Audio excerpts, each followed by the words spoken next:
Hey, you guys, I am live. Like I say every freaking time. I'm sorry for the camera slant almost, but it's too late. We already started broadcasting. So today I was going to talk a little bit about the discussion that has just been going around, sort of, kind of. It's about authentic literature and, what the heck is authentic literature? It was a video by, I think her name is like Chonoko. I'm sorry for messing up your name, but in the description of the video, um, I have her name and the link to her video where she starts talking about authentic books, like what authentic makes a book authentic, which I'm going to talk a little bit about. And then Nancy Reeds, she did a reply video to that video, and it's not a direct like point by point like reply video.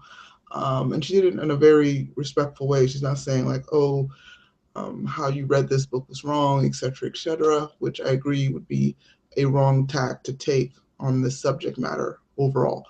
But she was talking about like what the heck does a relatable character mean, and how do we necessarily view literature? Like, we view it through an almost like Caucasian lens, and do we feel like we have to view things through a Caucasian lens?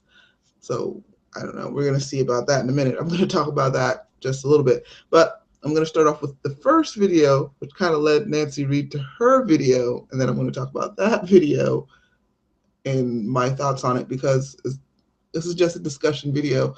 A lot of my thoughts are just going to be raw thoughts. So there's no like filter because I can't edit anything that I'm saying, um, which makes me a little apprehensive because we're so conscious about race a lot of times and diversity, that because of our consciousness of it, we just don't say things that we really need to say in order to move a strong, poignant conversation along, especially a conversation that has meat to it, because we're just so afraid how we will be perceived, or which is a valid reason to be afraid to talk about a lot of strong topics, because sometimes when you just say things, you don't have a chance to internalize them and phrase them in a more tactful manner that would be, more helpful to a conversation. You get into trouble. So hopefully I do not get into trouble with this video. Um, and so let's talk. So the question of authentic literature, like, there's a question mark behind that, and it is, does a book become less authentic because of who's writing the narrative? For the video that I'm making reference to, the whole topic matter was, it was The Help and Beloved. One's written by a white author, one is written by a black author. And so, you know, does they're both telling, a black narrative. Like, the characters are black, main characters, they're giving that character voices, etc. Does the book written by the white author lose its authenticity or authentic nature of like the story, because that character has never been through the struggle? Their ancestors have probably never been through the struggle. Um, they never have been prosecuted to that length. You know, can they do research basically to make their story authentic? And that's the question of the day so far for this part of the matter, because you can take it. The thing is, the whole topic of authentic books, especially when you pertain to race, it's a little hard to answer, because another question is, if you take it outside the bounds of race. In the video, she mentioned also, which was a good point, if you have a male character who writes about a female character who has been victimized in any type of way, do we find that female character's viewpoints within the story less valid because it is a guy writing the story versus if it was a female writing the story. Which, to be honest, there are female characters who write like these, roles for these other female characters who have been victimized, and yet they've never been victimized in their lives. But nonetheless, their book is more authentic than maybe a male character who, statistically speaking, men also get victimized also. But, you know, we gave more credos to a female author who is writing this storyline than a guy, because we always feel like people write themselves within stories. It's really hard. I write books now and then. It's very hard to write a book that doesn't have yourself in it in some way, like your character portrayal in some way. So, but I'm going to talk about that in a second. But let me check my Twitter. By the way, I left my Twitter handle in the discussion box. So if you ever want to tweet me something, you can. If I can wake up my ridiculously slow phone this morning, I'll be able to see that. And so, and my room is incredibly hot for some reason today. So I will be checking the Twitter handle.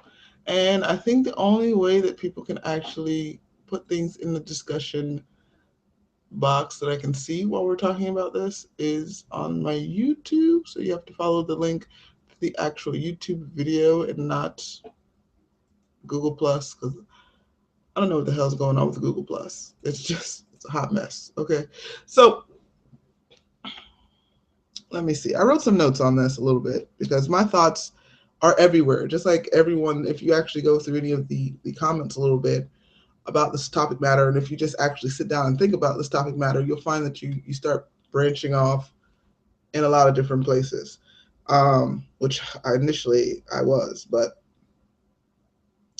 my whole question is, I don't necessarily think a book becomes less authentic based on the race or gender of the author writing the story necessarily. And I feel like I have to explain this in a way, because we have this push for diversity, like the whole push, like we need to read diverse books, which I was for hands down. Like a lot of people are, like we do need to read more authors of color. We do need to see more characters of color doing a lot of more poignant things. Because I remember on Twitter when the whole "we need more diverse books" hashtag was going around. One of them was like, I can save a girl, I can fall in love, I can be a superhero too while being a black person within a novel. It can happen, but yet we don't really see those novels being pushed. So a lot of times it's hard for people to see themselves, because a lot of times when you read books, and this kind of tackles the whole topic of relatability a little bit. A lot of times when you read books, especially in the point of view that books are written, you see yourself within the character, especially if the narrative is being told from that character's point of view and you're within that character's thought patterns. You see everything the character sees. The author goes through great lengths to describe everything that character is feeling. So that way you as a reader, you feel those things too. So subconsciously, as you're reading the tale, you kind of internalize that character as you within that frame of mind, like you're within that story. And so if there is no black characters who are doing these epic heroic things that we can do, they're black firefighters, they're black policemen, they're black everything nowadays. They're technically speaking, you know, yellow, black, white, everyone's able to do whatever job because, quote unquote, we are all equal. I'll get to that topic in a matter. But because of that, you think there would be a level of equality within books as far as being able to see characters of all different creeds, colors, race, gender, all that stuff, being able to do all those things that we typically see in a lot of white narrative books, because a lot of books are just, written by white authors. They have white characters. That's just the way it is. So my thing is, to be honest, it's a tough question because it brings up this question of, okay, if we don't feel like certain people or color races can write about other people or color races, what's the whole point of pushing diverse books, pushing diverse narratives? Because my whole thing is, we need a diverse culture so we can learn from one another. And that's why we push for diverse cultures. That's why we want a more diverse culture. Like, why do we have these things if we can't learn from one another? Why have all of us together, sitting in a classroom, sitting at work, having lunch and dinner together? Why have all of this dialogue? Why have all this trying to get to know one another if there's no point that we can't learn from one another? And to a larger extent, if we can't sympathize, and to a greater point, empathize with one another. And if that happens to that extent, why can't we write about one another? I think the issue does come about when you kind of pick which point of view the person's writing about. If it's first person, third person, it definitely kind of changes things. But if you take things back, like, I wouldn't expect, this is where I might get in trouble, but just generally speaking, I wouldn't necessarily expect a Caucasian author to be able to write necessarily any type of slave narrative back 60, 70 years ago. I wouldn't expect it. And I wouldn't expect it to hold any type of authenticity or any authentic, value to the book, because I wouldn't be able to feel like that author has ever felt the way she's portraying the main character feels. And if that happens, then what the hell? You know what I mean? Like, it's not really an authentic book to me. But if you fast forward to today, I do think Caucasian writers can definitely tell a more slavish narrative, like a more black person's narrative, uh, in a time period where there are some difficulties because of the world that we live in now. White people get persecuted for their skin color in a black community just as much as, probably not to the same level. Don't get this twisted, but they do fear for their lives. They can fear for their lives. They can fear, threaten for their lives only solely based off of the color of their skin if they walk into a rough black neighborhood where people there feel entitled or angry or upset at this colonialism, this white guy person, the figurehead that they have. So they can feel upset. They can, and the white person can fear for their lives, and they can use that same fear that they felt in that community to kind of describe a black person maybe in the 50s during segregation when they felt fear for their lives solely based off the color of their skin. And that's why I think there are definitely times when certain colors can write, certain races in, call them races, because now when you fill out a form, they ask you what race it is. It's like white, black, Hispanic. I don't know. There's like 50 different choices. Well, it's not 50. Actually, it's really sad. It's like, what, four? I think I probably named all four of the races that you can pick on a stupid form. Or other. There's other. Yeah, if you don't want to put yourself in a box. And then white's always first, right? And then, oh man, I'm getting myself in trouble with the center. But there's definitely places, this is where I'm getting at, definitely places where I feel like white people can write black narratives. But I definitely think there's a fine line. And here's the fine line, because the whole thing about race goes beyond sometimes colors. Because even before that, have you ever felt like you are three-fourths of a person? And, we struggle with that concept of maybe someone being able to actually feel that and be able to write that in a way, because there have been times, even in the 21st century, where situations have arisen and you felt, me personally, I've gone through a situation where you felt like you were being valued less. And then there's that whole value proposition where African Americans within our American society, this is just in America, I don't know, technically the history of Black Americans or Black Europeans, all over the world. So, but there definitely been times where you felt like you were being treated less than someone else who was either Caucasian or they were perceived to be Caucasian. There have been people who have been Hispanics, but because of their skin complexion, their diction, they've been seen maybe a little bit as, Caucasian, and so they get treated way better, blah, blah, blah, blah, blah. And you felt like 2/3 of a person. You kind of felt like you're back, way back, like 100 years or something. And you definitely, there's been times where I felt fear for my life in situations. I live in the South, by the way. So there have been times when you felt fear for yourself. There's been times when you actually seen white people refer to a black person, not as a man, but as a boy. Like, come here, boy.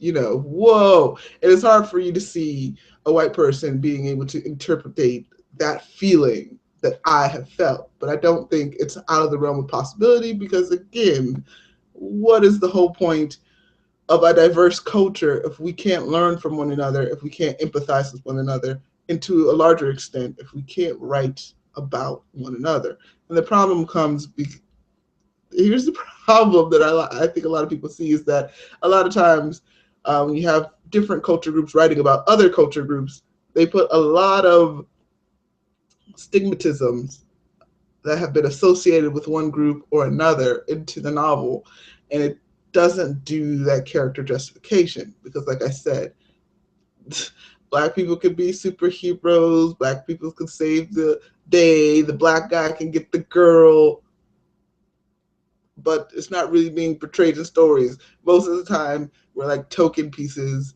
We're off to the side, or we're the best friend that doesn't get anybody, nobody wants. No one's really telling our narrative.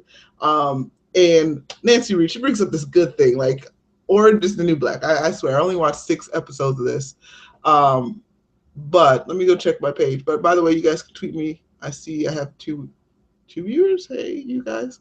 But she brought up Orange is the New Black, and nobody likes that main character, to be honest. Like, I've never met anyone, and every time I talk about the show, because I've talked about the show with my sister, and I think she's watched all of them, she's like, you haven't finished the first season? I was like, I can't stand the main character. She's annoying and just so many ways. Just no words for that main character in Orange is the New Black. But the narratives that are being told by the black inmates within this jailhouse, which kind of speaks to our jailhouse, but I'm not going to go there right now. The black narratives within the story, they are so freaking fascinating. They're unbelievably fascinating. They actually make the show watchable, and they actually make you care about the show, because other than that, you just really don't care, because every time the main character comes on the screen for that show, you're like, please let an inmate come because their story is just way fascinating. By the way, for breakfast, I am having these little sea salt milk chocolate truffles. Hopefully they're good. I'm being responsible, right? And I'm eating chocolate for breakfast. But what the hell? So let me check on the Twitter and the page. Apparently nothing's going on. People are just watching. Probably at work, right? I work in the afternoons, you guys, which is why I'm sort of kind of eating truffles, or trying to eat truffles.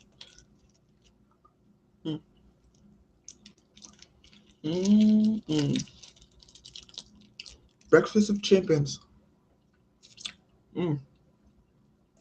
This is amazing. All right, you guys need to try that. Sea salt milk chocolate truffles. They're amazing. So, on to topic matter. I really want your guys' opinions, because that was the whole point of her first video, to get your opinions on whether you think a story can necessarily still be authentic. And I definitely think it is a hard question to answer because of my ramblings right now and how I feel. I definitely feel that it can happen, especially in the time frame in which we're living, where we should be learning from one another, which is why we're pushing people to read diversely in the first place. Like, why are we even pushing people Wow, that truffle is really good. Sorry. Why are we pushing people to read diversely if they're not going to gain anything from reading diversely? Like, they're not going to gain any level of empathy or understanding to the point where they can actually write a great narrative from that person's point of view. Um, yeah, let's see. Do I have any other bullet points before I move on to readable or relatable characters? Let me see. Mm. No, no, I think that was it. Now it's on to relatable characters, but I think the last point that I'm going to make is I definitely think there are points in times when a story can definitely be unauthentic. A lot of that reason why it can be unauthentic is because of who's writing the story necessarily. Um, and you can definitely tell that there wasn't a complete level of empathy as far as them being able to understand and translate that story. And I definitely think there's a very thin line between whether a story could be authentic or not authentic based off of who's writing it, because I definitely think there are certain situations that sometimes can never truly be empathized to the point where you've felt completely the whole emotion of someone. Because I remember when John Green wrote the cancer story, for some reason I can never remember the name of the book. I always remember the characters, which is why I always say characters are important, because I remember Hazel Grace and Augustus Waters. See, I remember the names, but I never remember the titles of books. I'm horrible. But, and I should, because it came out like a big blockbuster movie, right? But anyways, people were upset about his storyline because he's writing about cancer, and people are wondering, was it okay for him to tell that story? And at some points, I think yeah, and at some points, I think no, because you know, me being a person who's dealt with cancer, there's definitely different levels of the story that you knew were missing out of the story. Like if you thought about that story very critically, um, on certain aspects, because there's a lot of angles to every story that you read. But if you try to look at the cancer angle of his whole story, you can definitely see that there's angles that were missing. Like you can tell somewhat, you can tell someone who's reading the story who has never, probably dealt with, cancer, um, to a certain extent, and you can definitely feel like something was missing. And that's why I definitely feel I do understand people's point of view when they feel like a story loses its level of authenticity or authentic. I can never say that word. It loses its level of authenticity because of who's writing the narrative and what they've been through and gone through. But onto relatability. So Nancy Reed does this whole video, which was great. I can never boil down any of the two videos. The descriptions and the description to the videos that I'm talking about are in the doobly doo below, because I can't think properly in the morning. But I can never boil down. The sun's just doing weird things where it's just coming in and out of frame, you guys. I'm sorry. But I can never boil down their two videos. It's impossible. There was just so much in both videos. There's definitely things that I didn't cover from the authentic video. And there's definitely things that I'm not going to cover in Nancy's relatability video. There's a lot. But the whole question of, can you relate to a character who is different from you? And what the hell does like a relatable character actually mean? Um, and do we struggle with the whole concept of a relatable character? Um, and I think when I was talking a little bit about the authentic literature conversation, I said that when a story is being told in a certain point of view, you as a reader, you somewhat become that character within the frameworks of the story. Like if I'm reading a first person narrative, then I am trying to see myself within that character, because that character is trying to make me see things from their point of view. It's almost like a two-way mirror, because everything they're saying, like oh, I walked into the classroom. So you're reading, me, walked into the classroom. You know what I mean? Because as you're reading, you're interpreting what they're trying to show you. And then therefore you're trying, on some levels, as you continue to read, you see yourself within that person's story, which is why sometimes you can care a lot more about like a story that's told maybe in first person versus third person, et cetera, because you're that person. The character, the author is going through great lengths to make you feel what that character is feeling, to make you understand that character's thought process, to make you do a lot of things. And so when you talk about a relatable character, I think people are like, if I cannot see myself within the plot line that the author is trying to make me, like if I cannot see myself as that character, because that's what the author is kind of doing when he writes within that point of view, when he keeps on saying, I did this and she did this to me. As you're reading that, you interpretate that as me.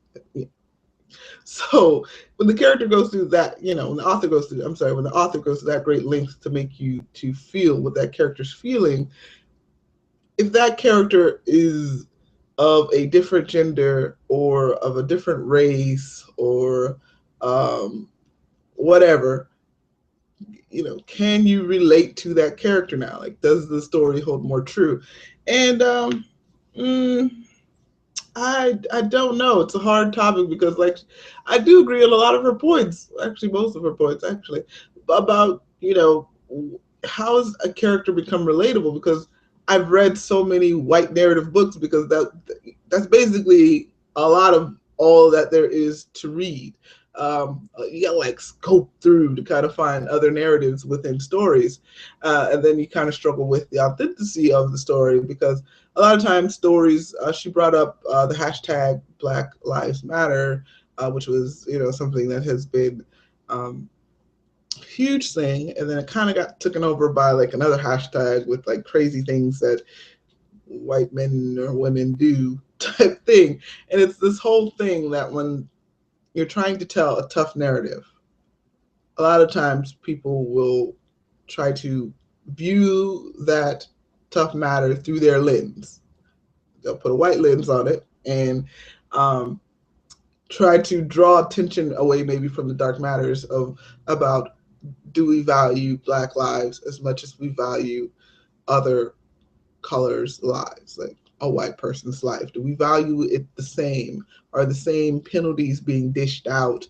Um, and it'd be great if we were not trying to make ourselves see tough matters through certain lens points, because when they took over the hashtag Black Lives Matters with the whole crazy thing that white people get away with, it's like they're trying to interpolate the situation and view it from a lens point that they can see through and kind of draw away from those dark matters, and it just kind of took away from everything. Um, oh crap! Hey Keisha, thanks for stopping by. I don't know. For some reason, I'm trying to get the source code thing to work in Google Live so I could see when people are actually writing things to my source code, but Google. So I have to keep periodically checking back in um, to see what's going on. But where was I?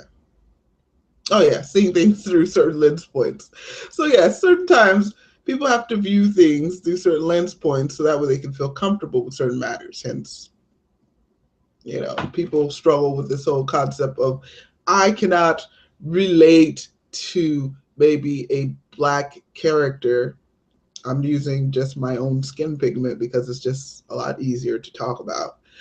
But it can be any race or creed, even white, you guys, because it depends. Because I've read so many white narratives before, and there definitely have been times where there has not been a level of relatability for me as the reader, because you question, like she says, why is this person doing this?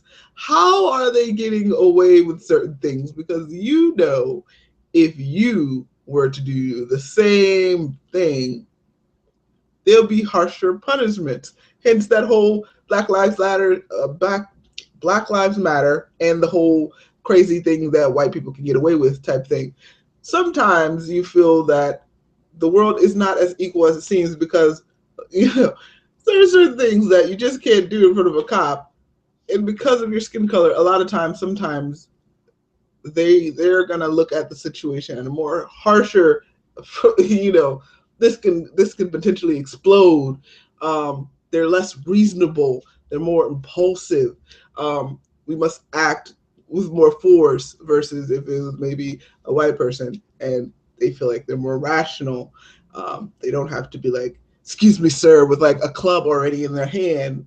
Um, and I'm getting myself in trouble with this topic, but you know, but if you get what I'm saying, there's definitely things that you felt while reading it that you couldn't relate to, especially versus what you actually saw in the world and what was actually being portrayed within the novel. I don't know if that makes any sense at all, but yeah, I agree with Google Plus not wanting to work. It's just a crap storm, you guys. Crap storm of love. um, but yeah, mm, I don't know. There's just a lot of bigger topics that can be braced off of this relatability um, quote, and the whole thing about relatability is this whole. I think at the core of things, it's this whole thing of, do we value a black person's narrative, a Chinese person's narrative, an Asian person's narrative, whatever other color, race narrative that you can think of that's probably not Caucasian. Do we value their narrative as much as a Caucasian person's narrative? Can we? I think some of the most popular TV shows right now, one of them is probably Scandal, right? And so um, I think it starts up again really soon, if I'm wrong. I think at the end of this month or in February, something like that. People love that show, right? It's just so freaking scandalous, right? So, because we love Scandal, the scandal is being told from a black woman's point of view. She has power, she has grace, she has some level of authority where she can kind of talk her way through situations, and people are enamored with that whole concept that she can hold that power over men, especially white men, apparently within that show. Um, and and then a lot of people are liking Being Mary Jane, which is a BET show, which is also another black strong female character. I wish there was more shows like Luther that was being publicized on TV, and maybe there is, and I just don't know, which you can beautifully tell me in any of the Twitter via or this discussion later. But where there's strong uh, black characters and people are viewing that person, and every show that you watch there's some level of people who are watching who want to be that person. Oh, and How to Get Away with Murder and Blackish. Yes, can't forget about Blackish. Thank you, Keisha. um there's these strong characters that people want to be, and when you watch these shows and you see these characters, there is a sense that you want to be that person. I don't know how many times I've been shopping and I've heard the phrase, that's Olivia Pope. You know, like the outfit, just like that's Olivia Pope, like the outfit.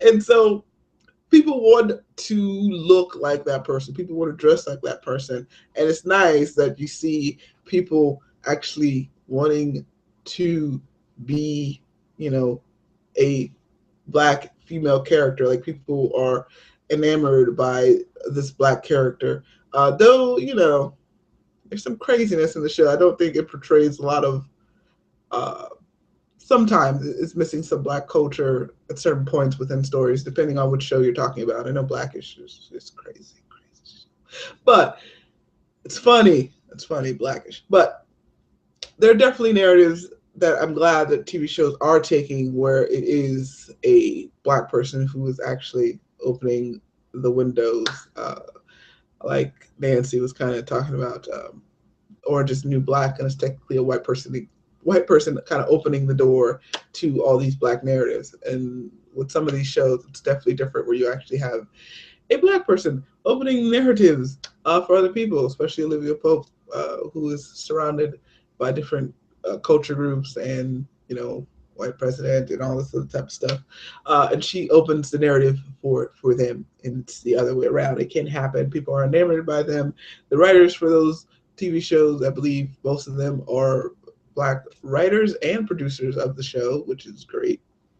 So I don't know. I think there's more to relatability, but I definitely think I'm getting a laptop really soon, because my last laptop clunked out on me at the end of November. So it's been like a month. And this computer that I'm actually using, it's the desktop computer.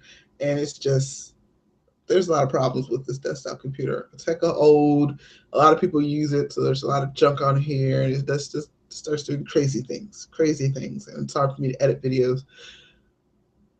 But I will edit videos, because I do have one in February that I need to edit. But I need a new laptop, and I want to do kitchen top table conversations. I feel like this whole concept of relatable characters, the whole concept of authentic books, there's more. Like, I can talk for hours, but I'm not going to do that, because someone's going to watch like a 2 hour long live show. It's ridiculous. Like, right now, I'm pretty sure people are reaching their max as far as how entertained they can be with with this live show right now. So, oh man, so I definitely want to do more kitchen top tables, because there's literally about 2 pages full of like notes, and there's a lot of things that I missed out on. I'm pretty sure there's a lot of things I didn't verbalize the best way I could, which is why I have that somewhat of a disclaimer in the beginning of this video, because it's a live show. Because you're just talking and talking and talking, and sometimes you don't take the time to like just pause, break, internalize, and think, what the hell did I just say? Which is always tough to have these type of conversations live, because you are talking about sensitive matters. And uh, you guys, I got a new guitar. I featured it in the back, you guys. New mahogany guitar. Um, I love it. It's a little shorter, but it kind of fits my space. And when I want to travel or go in my car, just go to the park, it's a lot easier to carry um, this guitar than an actual full body guitar. Um, so yeah, hopefully you guys like it. I should play something on it, right? But I'm not going to torture you today, especially on a live feed. And I don't know if it's being translated over, but I kind of feel like it's slow. Like, I don't know, today my it seems really slow. So if I start playing, it'll probably start sounding like a cat or something like that. Mm-hmm.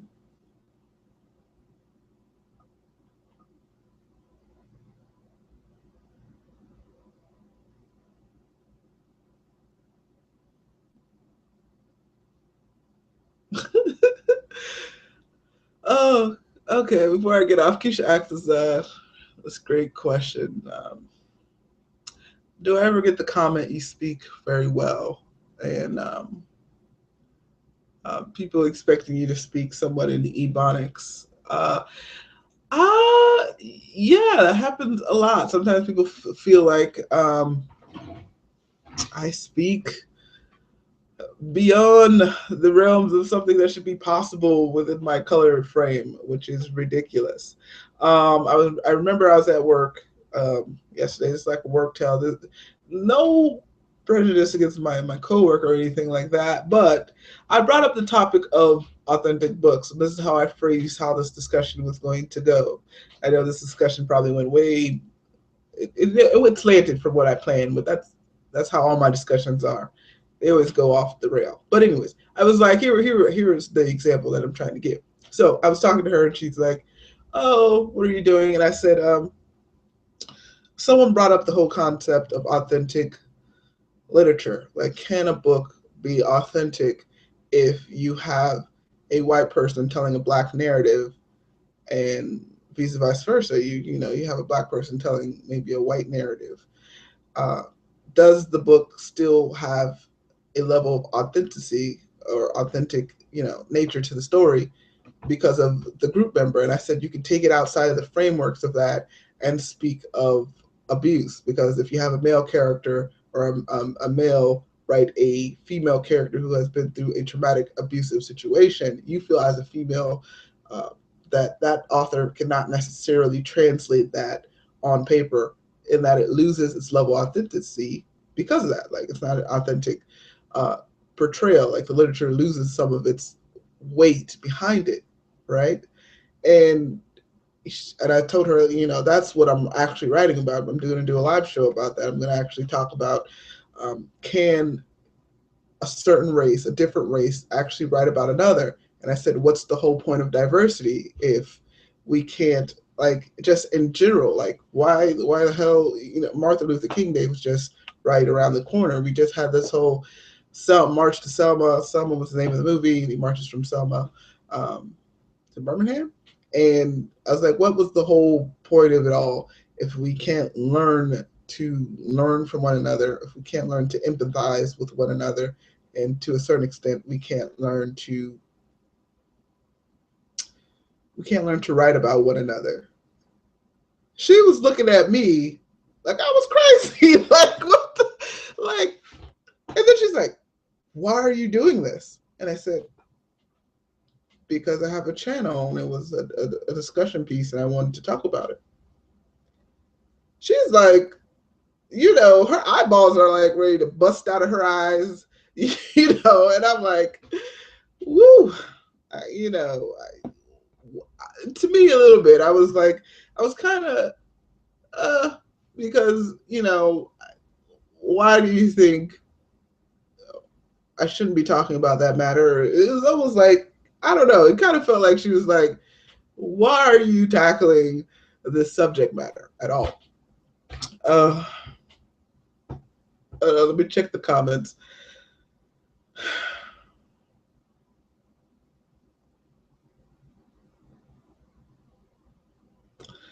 Yeah, Keisha commented on my laptop thing. Because of the nature of how live shows work, it's like I'm talking, or what you see being portrayed on the feed is probably, sometimes it could be a couple minutes, a couple seconds to like a minute or two behind what I'm actually saying in real time. So your comments could probably be in reference to something I said like a couple minutes ago. So when I check the Google thing, I can actually see it. So it says she's talking about her laptop. And I do have a cheap laptop. I've always gotten like $300, probably even less than that if I can find a sale type laptops.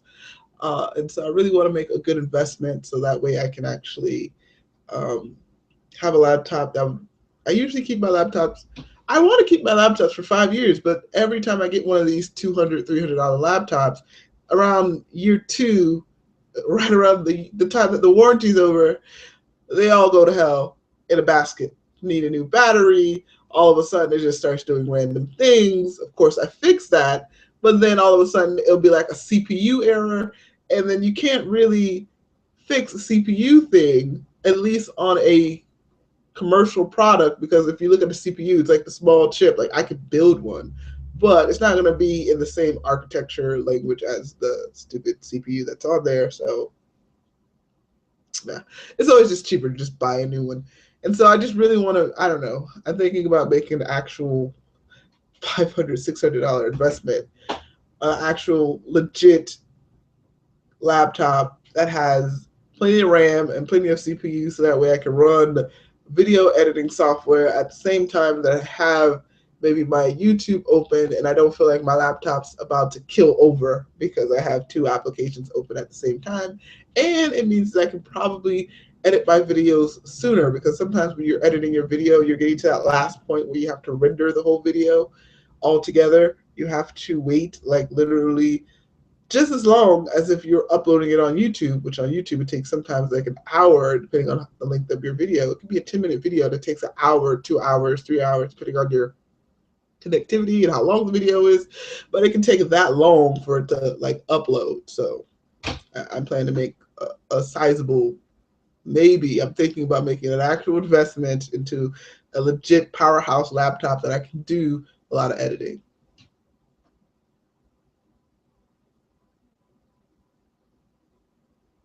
Yeah. See, you guys feel me on my laptop issues. I hate those, like, you know. So I plan to make an investment. I have heard a lot of good things about the Surface 3. Um, but I always do a lot of my editing on my bed, and I don't know if the Surface is necessarily going to be able to do that for me, because I think what I saw, it has like this flat like keyboard thing going on with it. And if I'm on my bed, your bed's never stable, especially, when you put your elbows on the bed, and, you have, like, the computer just starts slanting which way and that way. And if I'm editing or I'm putting text within my video, which I tend to try to do to help you guys um, be able to understand what I'm saying, or if someone from another country is watching, at least they can read what questions you guys are asking. And sometimes I can kind of put what I'm trying to say, captions basically. Try to put captions in your videos at certain points, especially at points where it's needed, or you say a very valid point, but you realize that you're slurring certain things that I find I do all the time. Sometimes, especially when I'm passionate about something. Like if I watch this video back, I'm pretty sure I slurred through one complete whole sentence. And so it'd be nice if I just throw a little caption on there. I wish I could do that live, but I can't. But when you're making videos, sometimes you want to put captions, and the whole Surface thing, I don't think it's going to work out, especially with my whole, I love to edit on my bed or at 2 a.m. in the middle of the night in all types of weird places. And so it doesn't really work out if, that keyboard's like not a legit, like, hard keyboard, even though I'm pretty sure I could probably buy one, but I don't like buying peripherals. It's just me, um, for my stuff. So, oh, hey, you guys for watching. It's like the commentary's almost over. I literally probably only have 30 more minutes, because then after that, I have to start getting ready for work. Start getting ready. See, this is what I'm saying, the whole slurring thing. I have to start getting ready for work. Um, and you guys will probably have to start getting ready to get back from lunch. But we did bring up a lot of poignant things. I don't know. I don't know why people sometimes expect you to speak Ebonics. It just doesn't make any sense. And it's one of those things, I think, oh man, what is her name? Oh my gosh, can I find her on Twitter, like, really quickly? No. But her channel is amazing, where she did a video where she talked about how slang is used and how a certain group of people decided what is proper English, even though, yeah. And anyways, the whole gist of it was that, sometimes you get criticized for speaking a certain way, talking a certain way. People think you're trying to be above them if you talk a certain way. If that's just the way you talk, um, it's crazy. And I found books that I love that have had somewhat of a ebonic slang, like their eyes are watching God. There's definitely portions of the book that is every word is almost not every word, but there are portions of the story that are written in slang, where the character is writing how things are sound, and because of that, you know, people can't relate. Here we go with relatability with the book, and they don't really try to, even though I think they should. There's something beautiful about the cadence in which some of the story is actually told in, and I love the book. It was great. But if you read the book, you would think that the character is not educated, even though the character was saying a lot of profound things. Just it wasn't in the way that is considered proper English. Thanks, Keisha. I'm glad you were able to catch the video too. I was glad you were able to comment. We can talk a little bit. Gosh, I love doing live shows. I'm probably going to try to do a live show every Wednesday. Say that. Don't hold me to anything, but I'll try. And like I said, hopefully I can get to new laptops so I can do these conversations in my kitchen, and we can have like a kitchen table conversation. Because to be honest, a lot of these conversations about relatability and taking it even beyond characters within the book, but just in our world today, can certain races find a level of relatability in me as a human being, as a person? And how much do I want them to be able to relate to me? Because sometimes you feel certain struggles are your own. I don't know. It's just this thought. But I can never get. All right, I'm going on a side tangent because every time I'm about to close, I always go into a separate topic. Just, but, but you know, there's certain times where you just don't want people to relate to certain things, certain pains you feel are your own, and it can only be your own, and you don't want. I don't know, you struggle with the concept of relatability out in the world. That's what I'm getting at. And can people find you relatable, and how do they truly understand? Is it empathy or sympathy that they feel? Martin Luther King says he wants to get at the white person's conscience when he was doing a lot of these marches. I just watched some on Monday, you guys. But in general, his whole thing was getting at the consciousness of a person. And I don't know if if his whole point was he didn't care if he got sympathy or empathy, as long as they both produced, you know, a result which ended in changing some of the laws that we have about Black people being able to vote, about there being segregation, about getting the whole rid of the Jim Crow thing. There's definitely aspects of that he just wanted to get rid of.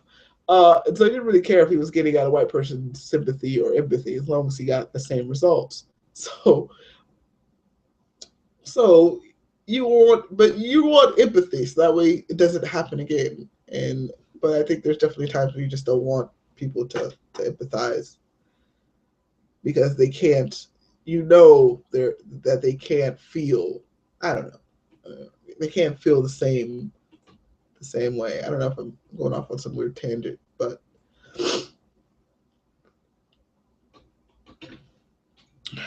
I need some tea. Thanks everyone for joining the live show. Now you probably got to watch it from the beginning because I'm about to get off. It's hard for me to get off, you guys. It is every time. But, I'm going to sign off. Like I said, kitchen table conference. Oh, that's what I was getting at. I always go on weird tangents, but here it is. Kitchen table discussions. I want to have more of those where we can, again, get to know one another and hopefully learn to empathize with one another on all our viewpoints, even about books that we do and don't like. If we can empathize with why someone likes a certain story or hates a certain story, um, doesn't it make us a little bit better for understanding one another? And so I like to get the laptop. I just did a whole probably 10-minute rant on the laptop that I want to try to invest in the next 2 weeks coming up. And I'll probably shoot my videos in the kitchen. It'll be a kitchen table comment, like commentary discussion thing, because, oh, yeah, also to the point I was getting at. A lot of people have a lot of legit, profound conversations in their kitchen. I swear, Thanksgiving, you have some of the most creative conversations ever. You have some of the most silliest conversations ever, also, not gonna lie. I should probably videotape one of my Thanksgiving dinner things and just show it. But you do have some of the most craziest conversations, but sometimes you have the most profound conversations in your kitchen room table. And being Mary Jane, I think there's like a clip from season 2 that was just out. I watched like a couple weeks ago, and they're having this whole conversation about um, Black people in America. You know, how are we portrayed? Um, our struggle. Should they legalize certain things, which I don't necessarily agree with? But it's this whole huge conversation that every race and creed have at their table. Sometimes they think externally about their race and how are they doing as a people group within society. Is it acceptable? Do we think that we will somehow who I always hate forgetting booktubers' names, but she had a video up and she was talking about that newspaper article that came out about us getting reparations, retribution, something like that. Basically, America paying the Black people for slavery because that was just some messed up issue. I always try to make things funny because I heard from, that it's always good to put humor in dark matters. Trying to view things through certain lens. We already went over that. But anyways, us being paid, and would we mess it up? Would we as a culture group mess it up? That's a conversation that we have at a kitchen table, which, it'd be nice if we had a broader conversation about that on BookTube, YouTube, in general. Yeah. But we have them in kitchen tables, and it'd be nice if we voice these ideas and these concepts, and they can cause waves and ripples and cause other people to have these conversations at their kitchen table. I don't know. I don't know. I don't know. You guys, am I talking to myself here? I don't know. Let me know. You guys can always drop your comments in the comment box below, or if you want, you can send me a message. I also read those. Um, just, I don't know, booktube. YouTube has this thing where it'll kind of flag you as spam if, I guess, I don't know, they have some algorithms. So if you try to link something, it'll probably pop up in spam or something like that. I don't know. But you guys can leave me a message if you do not want to leave a comment within the comment box, especially because of the nature of this whole video. And you might not want to seem insensitive to certain topic matters. I don't really mind if you drop me a message instead. You can always catch me on Twitter. You can tweet me something. I think you can't leave me a direct message unless you follow me and I'm following you back. I think on Twitter, that's how it works. I could be completely wrong. But of course, you can always follow me on Twitter. I get your bings right here on this handy dandy thing we call phone, right? Being sarcastic ass right now. But yeah, you can always tweet me and I'll get your Twitters wherever I am, at work, whatever. And, on my breaks, I'll definitely take the time to comment back as thoroughly as I can. Like always, I try. And just let me know. And like Nancy was saying, do a reply video, voice your opinions. Let's actually begin some dialogue, which is the whole thing. A lot of times people get tired of dialogue. People have said that they've grown tired of this whole conversation of diversity in books. Why are we pushing it? It's not a story that they want to read. They don't find anything in common with any of the characters. And I told you guys earlier about 2 books that I've read. Neither one of them, I particularly enjoyed. One of them was The Brief and Wondrous Life of Oscar Wilde, which I did find some issues with, and it wasn't because of the relatability of the character necessarily, because a lot of times you're not going to relate 100% to every character you read. It's just not going to happen. So what makes the story enjoyable if you don't feel like you're one-on-one? And who wants to read themselves 100% within a story? Come on, it's just, why do we have fiction? But I don't know. I'm rambling, you guys. Like I said, I don't. It's hard for me to get off, but I am, because I do have to go to work. I want to thank everyone for watching, everyone who will watch in the future. Hopefully you have a good day today, and I will catch you guys probably next week on a Wednesday. If you have any topics that you would like to talk about, like ebonics and literature, do we find it as a valid thing, or anything that you guys want to talk about, any video that you saw that you would like to have a discussion video on, just let me know, and I'll try my best over the weekend or during the week to watch it and do one of these, write up all these notes, and then of course go way off key on these notes and never even actually read anything from it that's of use. But I'm pretty sure after this video is over, I'm like, dang, why didn't I say that point? And I'm like, oh gosh, they think I'm an idiot now.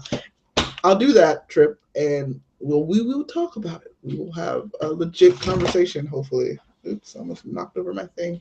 We'll have a legit conversation. So you guys have a good week. And peace.